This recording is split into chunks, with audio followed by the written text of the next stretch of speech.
여러분은 아침 식사를 하시나요? 요즘 시대에 아침을 먹기에는 잠자는 시간이 부족하니 아침보다는 잠을 선택하기도 하고 아침에 일어나면 밥맛이 없어서 아침을 많이 거르기도 하죠. 그렇다면 공복에 가장 먼저 입으로 넣는 음식이 무엇인가요? 그래도 아침이 좋다고 하니 시리얼에 우유를 말아 먹거나 샌드위치에 아이스 아메리카노 한 잔을 곁들이지는 않으신가요? 무심결에 먹은 이 음식이 혈당을 올리고 심지어 심혈관 질환까지 유발할 수 있습니다. 오늘은 아침 식사의 이점과 아침 공복에 절대 먹지 말아야 할 음식, 공복에 추천하는 음식에 대해서 소개해드리겠습니다. 오늘의 건강세포를 깨울 준비하셨나요? 그럼 건강세포 깨우기 시작하겠습니다.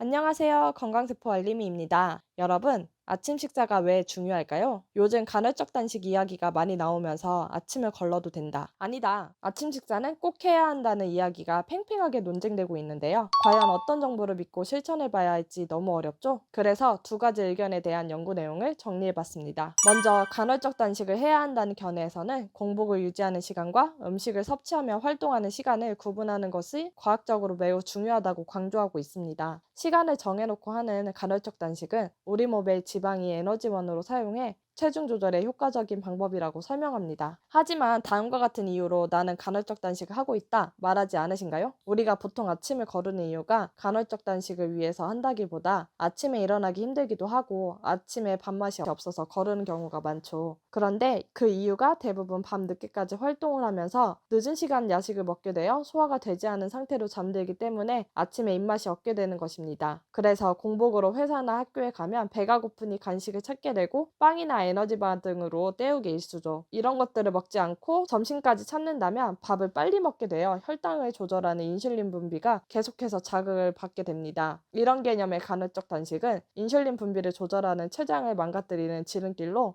의사들도 절대로 하면 안 된다고 목소리를 높여 얘기하는 부분입니다. 강북 삼성병원 박용우 교수님은 14시간 공복을 유지하는 간헐적 단식을 통해 건강관리를 하고 있다고 하면서 하루 3끼 식사는 강조하고 있습니다. 하루 3끼를 섭취하지 않으면 몸에 에너지를 만들기 위해 근육을 분해해서 사용하기 때문입니다. 그래서 단식을 하더라도 아침을 챙겨 먹는 것이 좋습니다. 그렇다면 아침 식사가 도대체 어떤 이점이 있길래 꼭 하는 것이 좋을까요? 아침 식사를 하게 되면 규칙적으로 영양소가 공급되게 되어 신체에 활력을 불어넣어주어 신체 리듬을 개선할 수 있습니다. 6천여 명이 참여한 국민건강영양조사 연구 결과에 따르면 아침 식사를 하지 않은 사람은 심혈관 질환과 관련된 사망률이 무려 2배 정도 높은 것으로 나타났습니다. 이는 아침 식사가 콜레스테롤 수치를 낮춰 심혈관 질환 발생 확률을 낮춘 결과랑 일맥상통하는 이야기죠. 또한 아침 식사를 거르는 경우 수면과 기분 전환과 같은 정신 건강에도 나쁜 영향을 준다고 알려져 있습니다. 영국 어린이를 대상으로 한 연구에서도 아침 식사를 하고 온 어린이들은 주의력이나 실행기능, 기억력에 필요한 행동에 더욱더 안정적으로 촉진되었다는 결과가 있습니다. 특히 아침 식사를 하지 않는 아동의 경우 비만의 경우가 많기 때문에 남녀노소를 불구하고 모두 아침 식사를 하는 것이 건강에 득이 됩니다. 자, 여기까지 들으신 분이라면 건강을 위해서라도 아침 식사를 해봐야겠다고 생각을 하셨을 것 같은데요. 그런 건강한 아침 식사를 위해 가까이 해야 할 것은 무엇이고 멀리 해야 할 것은 무엇이 있을까요? 멀리 해야 할 첫 번째 음식은 바로 찬물입니다. 요즘 얼죽아라는 말을 많이 할 정도로 차가운 음료를 드시는 분이 많죠. 우리 체온은 37도인데 공복에 찬물이 들어오게 되면 순식간에 체온을 떨어뜨려요. 우리가 밖에 찬바람이 들어오면 몸이 움츠러드는 것처럼 공복에 찬물이 들어오게 되면 우리 장은 순식간에 움츠러들게 되어 장을 깨워야 하는 아침 시간에 장이 움직이지 못하게 하는 것이죠. 아침 식사를 하면 심혈관 질환 예방에 좋다고 했는데 아침에 찬물을 벌컥벌컥 마시면 도열업이 있으신 분들은 혈액량이 갑자기 늘어나면서 뇌 혈류량이 급격하게 증가하게 되고 이로 인해 뇌혈관에 무리를 줄 수 있습니다. 그렇기 때문에 아침에 급하게 마시는 찬물을 권하지 않아요. 이런 공복에 차가운 아이스 아메리카노가 들어가게 되면 더 나쁜 영향을 줍니다. 커피에 들어있는 카페인은 위산을 촉진시켜 위가 약하신 분들은 아침에 아이스 아메리카노를 마시게 되면 위를 망가뜨리는 행위를 하는 것이죠. 이로 인해서 위궤양이나 위염이 발생할 수도 있습니다. 따라서 위장이 약하신 분들은 특히 아침에 찬물이나 차가운 커피를 멀리하는 것이 좋습니다. 그렇다면 공복에 어떤 음식을 먼저 먹어야 할까요? 그것은 바로 미지근한 물 한 잔을 천천히 마시는 것입니다. 우리는 잠을 자는 동안 땀과 호흡으로 인해 많은 양의 수분을 방출하게 되는데요. 그 양이 자그마치 500ml에서 1리터까지 됩니다.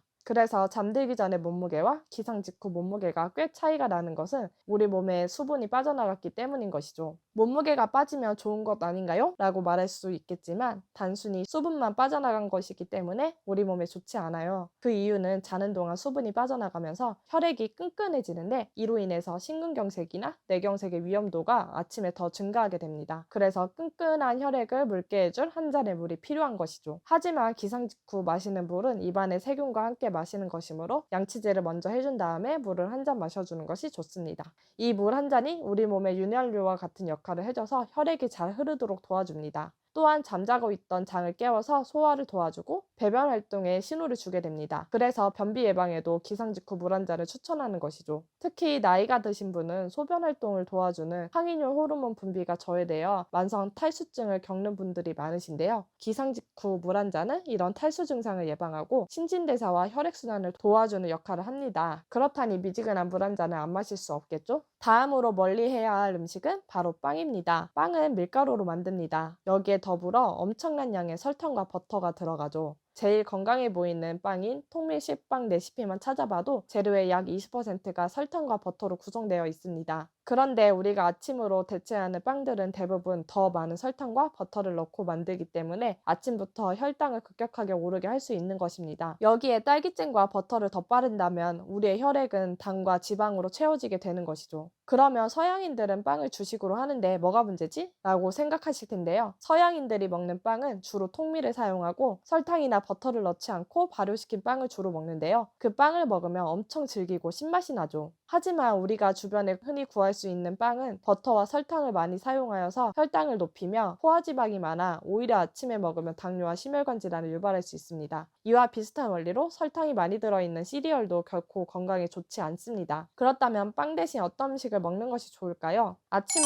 달달한 음식이 먹고 싶은데 혈당이 걱정되신다면 블루베리를 드셔보세요. 우리가 먹는 음식에는 혈당 지수라고 해서 같은 양을 먹었을 때 혈당이 얼마나 빠르게 올라가는지 알 수 있는 지표가 있는데요. 이 혈당 지수는 포도당을 100으로 두었을 때 포도당보다 얼마나 혈당이 빠르게 올라가는지 알 수 있는 지표입니다. 이 혈당 지수가 높을수록 우리의 혈당을 빠르게 올려 당뇨에 안 좋은 영향을 줄 수 있는 것이지요. 빵의 혈당 지수는 75인 반면 이 블루베리의 혈당 지수는 53으로 매우 낮은 편입니다. 특히 혈당 관리를 하신 분이라면 아침에 블루베리를 추천합니다. 식빵 대신 양상추에 블루베리를 넣은 샐러드는 소화에 더 도움이 됩니다. 양상추는 장이 안 좋은 사람들에게도 추천되는 저포도맥 식단의 대표적인 재료인데요. 저포도맥 식단은 장에서 가스 생성을 적게 하는 식품을 의미합니다. 이 두 가지가 조합되었을 때 혈당도 조절되고 장 건강도 지킬 수 있는 것이죠. 특히 아침에 샐러드를 먹고 싶은데 양배추를 먹으면 배가 빵빵해지고 가스가 차시는 분이라면 양배추 대신 양상추를 추천합니다. 마지막으로 아침 공복에 멀리해야 할 음식은 바로 우유입니다. 아침에 시리얼에 우유 먹고 늘 다녔는데 갑자기 우유가 아침에 좋지 않다고 라고 생각하며 의아해 하시는 분도 계실 텐데요. 과거에는 공복에 우유를 마시면 위를 코팅시켜 위를 보호해줘 좋다고 했습니다. 하지만 최근 연구에서는